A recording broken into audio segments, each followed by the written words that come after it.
Barksdale, and I'm going to be sharing First Chapter Friday with you today. The book I'm going to be reading is Wild River by Rodman Philbrick. So first, I'm going to read the back of the book. Daniel Redmayne is fast asleep on the first night of a whitewater rafting trip when he's awoken by screams. The dam has failed. The river is surging, and the camp will be underwater in a matter of moments.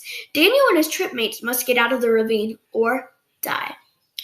As the shrieking roar of the river rushes closer, the kids scramble to higher ground. They make it. Their counselors do not. Now the 5 kids are on their own with barely any food or supplies. In the middle of Montana wilderness, alone in the wild, they forge powerful bonds, but develop dangerous disagreements. If nature doesn't break them, they might just destroy each other. Do they have what it takes to stay alive? Okay, so now I'm going to be reading the prologue of this book. Prologue.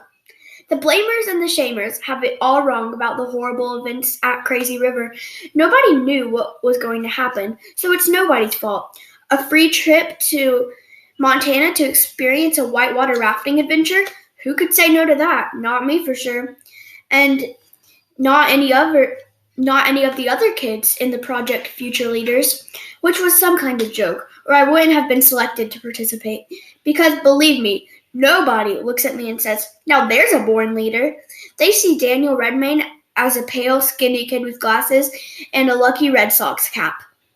A middle schooler who would rather write a fantasy story or draw cartoons than do his homework. A student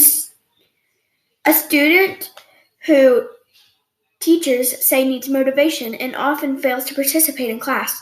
Lost in his own world, one of them wrote on my last report card. So, not a likely pick for anything. Maybe the others were more qualified, and I was just a mistake, or that's what I thought at the time. Whatever. There were 5 of us in the van that day, heading for the river, somewhere deep in Montana wilderness. Me, Deke, Tony, Maya, and the quiet girl with the bouncy dreads, Imani, plus 2 adult supervisors, or guards, as Deke liked to joke. Yuck, yuck. And no matter how unfunny, you have to laugh at Deke's jokes, or he'll pound you. Sky Hansen, the rafting guide, was driving. Sydney Beacon, yes, that Sydney Beacon, was there for supervision and inspiration.